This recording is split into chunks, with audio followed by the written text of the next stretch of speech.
Bonjour, ici Claudine Chauveau-Tardif, bienvenue aux nouvelles locales. La municipalité de Lac-Beauport souhaite aviser ses résidents que les résidus verts, c'est-à-dire les feuilles, les plantes et les herbes, ne sont plus acceptés à l'écocentre à partir du mois de décembre et ce jusqu'au mois de mars inclusivement. Les résidus verts seront toutefois de nouveau acceptés sur le site au printemps à partir du mois d'avril. Il est cependant toujours possible d'apporter les branches durant la période hivernale à l'écocentre. Pour en savoir davantage sur l'écocentre, rendez-vous au www.lac-beauport.québec. À Sainte-Brigitte-de-Laval, chaque année, des centaines de citoyens dévoués investissent leur temps et leur énergie pour enrichir la vie communautaire, créer des liens précieux et surtout soutenir la vitalité des organismes locaux. C'est dans cet esprit de gratitude que la Ville rendra hommage à ces acteurs essentiels lors d'une soirée spéciale qui aura lieu le soir même de cette journée leur étant dédiée annuellement. En présence des conseillers municipaux et de représentants de l'administration, c'est plus de 150 bénévoles qui se réuniront ainsi pour partager un moment de convivialité et de reconnaissance. Un cocktail dînatoire sera offert et en guise de remerciement, un bon de 25 $ utilisable auprès des marchands présents au marché de Noël sera remis pour profiter des produits proposés. Visitez le site web de la Ville pour en savoir davantage sur cette soirée. Et la municipalité de Stoneham et Tewksbury a de quoi être fière car la Corporation des fleurons du Québec a procédé au 19e dévoilement de la classification horticole des municipalités évaluées en 2024 lors d'une soirée riche en émotions qui s'est tenue à la salle théâtre La Scène de Saint-Hyacinthe. Plus de 200 élus et représentants municipaux étaient sur place pour recevoir leur attestation officielle des mains de la présidente des Fleurons, Mme Mélanie Villeneuve. Des 98 municipalités évaluées cette année, 18 ont obtenu un fleuron de plus et la vaste majorité a progressé dans la grille de classification. Les cantons unis de Stoneham et Tewksbury ont su bonifier considérablement leur pointage pour atteindre 4 fleurons grâce à leur effort constant au cours des 3 dernières années. Félicitations, la Corporation des fleurons tient à souligner les nombreux efforts consentis par les cantons unis de Stoneham et Tewksbury et toutes les municipalités récompensées à travers la province pour embellir durablement le milieu et la qualité de vie de leurs citoyens. Visitez le villestoneham.com pour obtenir plus de renseignements à ce sujet. La Caisse Desjardins de Charlesbourg a confirmé un appui financier de 10 000 $ par le biais de son programme de fonds d'aide au développement du milieu pour l'émission Vue d'ici présentée sur nos ondes à ccap.tv. L'émission phare de la chaîne offre une visibilité et une couverture aux organismes et aux événements locaux de la MRC de la Jacques-Cartier. On retrouve à la barre de l'émission, qui en est à sa 26e saison cet automne, Chloé Patry-Robitaille, elle-même résidente du territoire, ainsi que plusieurs chroniqueurs familiers. Vue d'ici présente annuellement plus de 72 reportages captés sur le territoire et les émissions sont disponibles au canal 601 pour les abonnés de la CCAP tous les jours.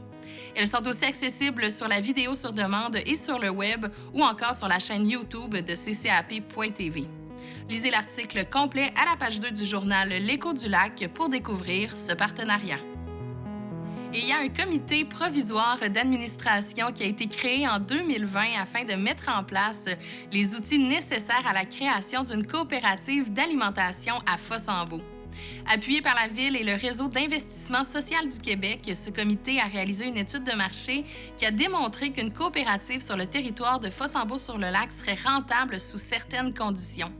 La Ville prendra possession de l'épicerie du lac Saint-Joseph et de son terrain en avril prochain avec l'idée de vendre le tout par voie de soumission publique à des promoteurs qui devront s'assurer qu'un local spacieux soit à la disposition de la coopérative. Si vous êtes intéressé à faire partie du comité d'administration et à prendre part à la réalisation de cette coopérative, vous êtes invité à donner votre nom à M. Jacques Arsenault au 88 875 31 33, poste 234. Lisez l'article complet à la page 9 du journal L'Entre-Guillemets. La programmation des loisirs pour la saison d'hiver 2025 est en cours de planification. La période d'inscription a commencé le 25 novembre et se terminera le 15 décembre. Les activités, quant à elles, débuteront le 20 janvier. Suivez les publications sur le portail citoyen Voilà pour ne pas manquer le lancement de la programmation et pour connaître toutes les activités offertes. Obtenez plus de détails dans le journal Le Catrinois. La première neige a posé son manteau blanc, alors place au déneigement. À cet effet, la Ville de Shannon souhaite rappeler aux citoyens que selon le règlement numéro 816-24, il est interdit de stationner ou d'immobiliser un véhicule sur les chemins publics de la Ville de Shannon 24 heures sur 24 du 1er novembre au 15 avril 2025. Les véhicules stationnés dans la rue nuisent au bon déroulement des opérations de déneigement, en plus d'entraver la circulation dans les rues. À noter que pour les secteurs de stationnement spécifiques autorisés aux abords des écoles Alexander Wolf et Dollard-des-Ormeaux, notamment les rues Dauphin et Chapman, il faut respecter comme convenu les interdictions temporaires de stationnement ainsi que les feux clignotants en fonction lors de bordées de neige. Merci aux citoyens car votre coopération est essentielle. Visitez le site web de la Ville de Shannon pour en savoir davantage à ce sujet.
Évitez les files des centres d'achat et faites une pierre deux coups en passant voir le Père Noël dans l'un des 6 marchés de Noël de la région de la Jacques-Cartier.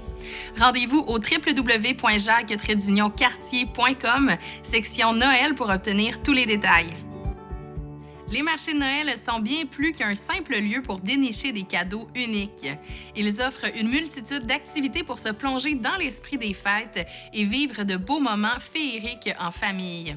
Des membres d'estrade seront présents dans chacun des marchés de Noël pour soigner la compagnie avec les petits et les grands. En plus d'animer le marché, les musiciens feront danser, chanter et jouer de la cuillère aux visiteurs. Laissez-vous prendre au jeu et visitez l'un des 6 marchés de Noël de la région. Tous les détails au mrcjacques-cartier.com, section Noël.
Et maintenant, on vous propose des suggestions d'activités à faire sur le territoire. D'abord, le 12 décembre à 7h30, la Chambre de commerce de la Jacques-Cartier invite les entrepreneurs du territoire à son déjeuner de Noël à la Boulange Gourmande pour célébrer ensemble cette fin d'année. Toutes les informations pour la réservation sont disponibles sur leur page Facebook. Le mardi 17 décembre de 15h30 à 18h30, l'École des explorateurs vous invite à leur porte ouverte dans un décor de Noël enchanteur et féerique. C'est ouvert au grand public et sur place, vous pourrez visiter l'école. Il y aura un bingo et un rallye familial avec des cadeaux à gagner. Aussi sur place, une boutique de Noël remplie de projets artistiques réalisés par les enfants du service de garde. Et finalement, le 31 décembre, le Bye Bye 2024 aura lieu à Fossambeau-sur-le-Lac en compagnie du musicien folklorique Denis Côté. Au menu, cocktail, repas, animation et musique. Pour connaître le tarif et réserver votre place, communiquez avec Stéphanie Langlois à l'adresse slanglois@fossambeau.com. C'est ce qui conclut les nouvelles locales du 2 décembre. À la semaine prochaine.